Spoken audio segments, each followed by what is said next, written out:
ñëpp di gërëm ñëpp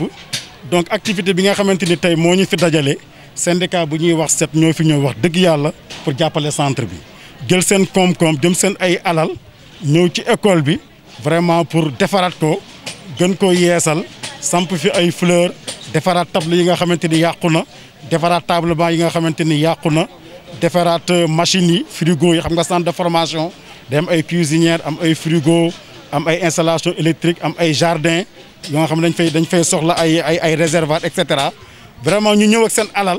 ñëw ak seen doole ñëw ak seen ay professeurs yi nga xamante ni ci région yëpp lañ jógee ils viennent de partout nga xamante ni ku ci nekk ci domaine bi ngay yëngatu ñu ñëw pour jàppale centre bi ci leen yàlla man loo ci wàllu seen métier ak ci seen doole wax dëgg yàlla ci turu ministre de l'emploi de la formation professionnelle de l'apprentissage et de l'insertion monsieur Dame Diop ci turu directeur formation professionnelle et technique ci turu inspecteur d'académie ci turu inspecteur de l'éducation de la formation vraiment toute la direction du centre ñoo ngi remercier syndicat bi ci loolu ñu def nii tey pour centre de formation professionnelle. bon donc yi ñu fi am ëpp na 300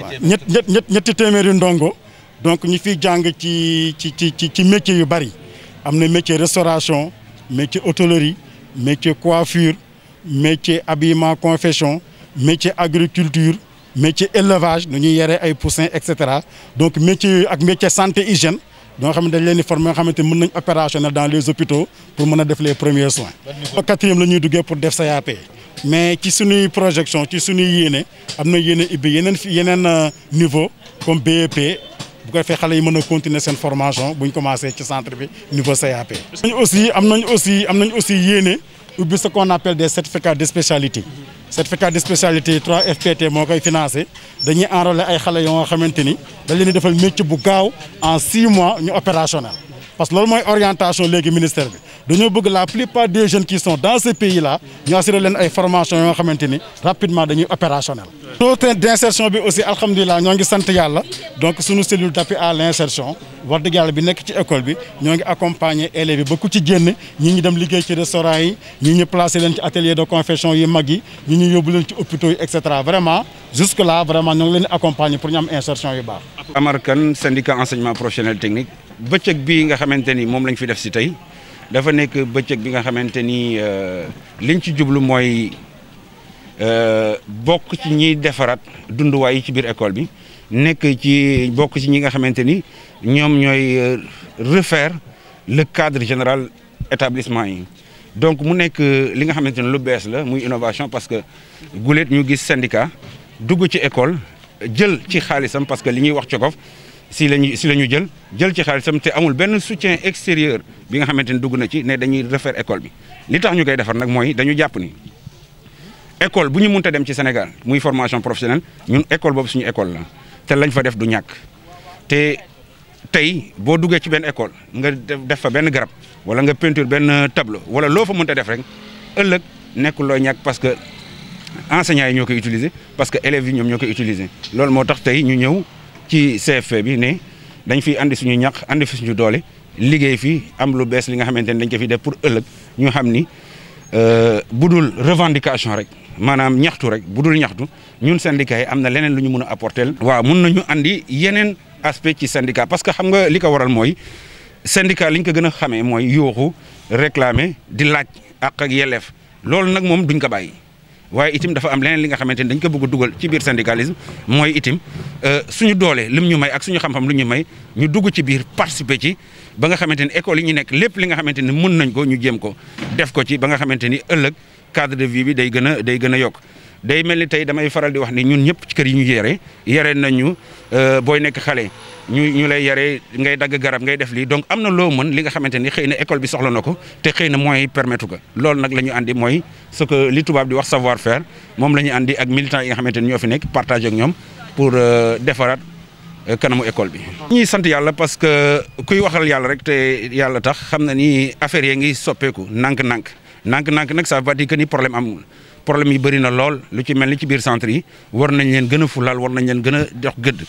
yokk budget yi yokk équipement yi parce que ñëpp xam nañu ne li ñuy former ci centre yi pour métier la bu loolu weesoo ci par rapport ak centre yi aussi jàngalekat yi war nañ leen gën a jox gëdd war nañ leen gën a jox seen àq ndax tey ñëpp xam nañu seen problème bi gën a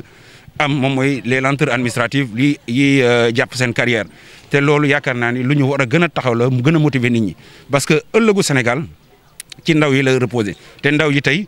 élèves yi la principalement te élèves yooyu ñi leen di jàngal ñi leen di suqat moom mooy jàngalekat yi te ñooñu bu ñu motiver yaakaar naa lépp lu ñu bëgg daañu ko am te rawatina nag si enseignement technique ak formation professionnelle bi nga xamante ni boo ci nekkee dañ lay jàngal luy métier dañ lay jàngal li nga xamante ni ëllëg moom ngay yor sa diir dund yëpp loolu lu ñu war a fulal la. waaw enseignement technique nag wax dëgg yàlla damay wax ni awma statistique pour wax taux de recouvrement mais leen da xam naa ko mooy am naa diplôme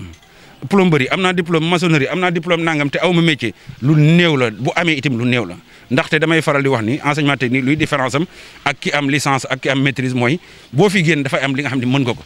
buñ la jëlee nga liggéey buñ la jëlul itam yow mën nga sàkkal sa bopp liggéey donc li gën a wóor li gën a garanti mooy enseignement technique te si sama xam-xam man gisaguma ku la ne ku ma ni am naa diplôme nangam ci enseignement technique te awma métier lii am kay mooy xëy na da ngay am tel diplôme ne damay xeeb tel salaire waaye gisuma fu ñu ma jëlee moom wax dëgg yàlla su may waxal yàlla rek gisaguma ko moo tax may encourage ñëpp ñu dem ci enseignement technique. bi moom yaakaar naa ni taxaw bu rafet lañ ci am ndaxte ñun ba feebar bi jógee rek bureau national bi dañoo jóg militants yëpp c'est le moment remercier leen ku nekk ñii andi seen 100 francs ñii andi seen 200 ñii andi seen 1000 ñii andi seen 10 000 mu nekkoon taxawaay bu rafet bu ñu permettre ñu dajale lu mot 2 millions bañ ko dajalee itam dañ ko jël xaaruñu kilifa gi woote xaaruñu dara parce que ñun le 2 mars rek. commencé nañu suñu collecte commencé wax li ñu bëgg a def xaaruñu kilifa gi xaaruñu kenn ba ñu dajalee ba la ñu dajale mot ñu jël lu toll di 2 millions ñu yóbbu ko ministère nekk ah lii kat enseignement technique ak formation professionnelle ñoom ñoo la ko jox ci xeex bi ndax xamoon nañu ne xeex bi du nekk xeex bi nga xam ne dafa yomb parce que feebar bu jaaxal dëkk tubaab bi bu ñëwee ci dëkk bi ne xamoon nañu ne dina andi njàqare loolu moo tax ñu teeloon jóg participer ci loolu te loolu ba léegi ñoo ngi ciy continuer parce que ñoo ngi continuer suñu politique de sensibilisation di ñaan yàlla rek xëy na mbas bi jóge feek jàmm ba ñu reprendre nos activités parce que tey mbas bi tax na ni revendication yu bëri dañ ko tegu groupe si suuf en attendant ñu passé étape bi. xam nga li may wax rek dugal nañ fi alal nag dugal nañ fi alal mais damay wax ni alal moom mbiru doomu aadama la gis nga tey jàpp leen daal ne au moins lu mu bon téeméeri junne dugal nañ ci école bi. maanaam en terme de matériel en terme de réflexion et cetera incha allah journée bi lu mu bon lu mu gàtt téeméeri junni daañu ko dugal ci école bi te téeméeri junni yooyu li tax mu am solo mooy du sama téeméeri junni du téeméeri junni kenn téeméeri junni jàngalekatu Sénégal yëpp la tey jàngalekat Sénégal bu ñëw ci biir école bi bu gisee garab gi bu neexee jàpp benn feuille ne feuille bi sama feuille la ndax sama 1000 francs moo ci dugg donc loolu moom damay wax ni rek yéene gi ñun yéene gi ñu amoon moo ëpp xëy na doole gi nag moo tollawul lool mais bu doon suñu sago waxuma la sax ay téeméeri junni waaye ay millions lañ fiy dugal mais ñoo ngi ñaan yàlla may ñu kàttan googu ba bés ñu dem ci benn centre def fa ay millions. Voilà, Arfan Seck, inspecteur de l'éducation et de la formation de la ville de Thiès, pour exprimer tout le plaisir, toute la satisfaction, toute la joie que nous avons au nom de l'inspecteur d'académie, Papa Baba Diassé, empêché, qui nous a instruits pour assister à cette importante activité en compagnie de Madame Diagne de l'académie, mais également de Moustapha Gueye de l'inspection de l'éducation et de la formation de la ville de Thiès. Satisfaction parce que nous sommes en rapport avec des partenaires sociaux qui ont compris qu'à côté des activités quotidiennes, régaliennes, normales qu'elles mènent, telles que la défense des intérêts matériels et moraux de leurs syndiqués, ils sont en train de dérouler ce que nous appelons un syndicalisme de développement. Et c'est la raison pour laquelle nous sommes très heureux de les retrouver ici, où ils sont en train de travailler dans le cadre de l'amélioration de l'environnement. Nous avons l'habitude de dire qu'il faut un esprit sain dans un corps sain, mais également dans un environnement sain. Ils l'ont compris et vous avez constaté avec nous tous les efforts consentis pour rendre le CFP encore beaucoup plus accueillant, beaucoup plus agréable à vivre. Et c'est dans ce sens que nous disons que ce qu'ils sont en train de dérouler va impacter positivement dans la qualité. Parce que l'environnement sain est un intrant de taille dans l'amélioration de la qualité des enseignements-apprentissages. Et c'est en cela que nous les remercions vivement et nous renouvelons la disponibilité de la hiérarchie de la tutelle pour être à leur côté, pour continuer à mener ces actions de taille au grand bonheur de nos apprenants. Nous pouvons affirmer sans embâche que les autorités au plus haut niveau ont compris, et ça ne date pas de maintenant, déjà en 2012, dans la réforme qui a conduit au décret 2012-1276, les inspections départementales ont changé de dénomination. On parle depuis lors d'inspection de l'éducation et de la formation. C'est pour prendre en charge véritablement les questions de formation. Et au-delà, plusieurs autres actions ont été menées. Je veux nommer les assises nationales sur l'éducation, les 11 décisions présidentielles dans lesquelles nous avons une part importante découlant de la formation professionnelle et technique. Donc pour dire qu'à côté de cela, il y a beaucoup de projets qui sont déroulés. Je veux en citer quelques-uns, les 3 FPT,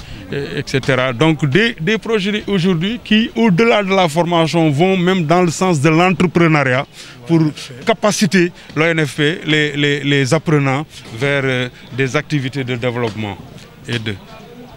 Il nous a doté de masques.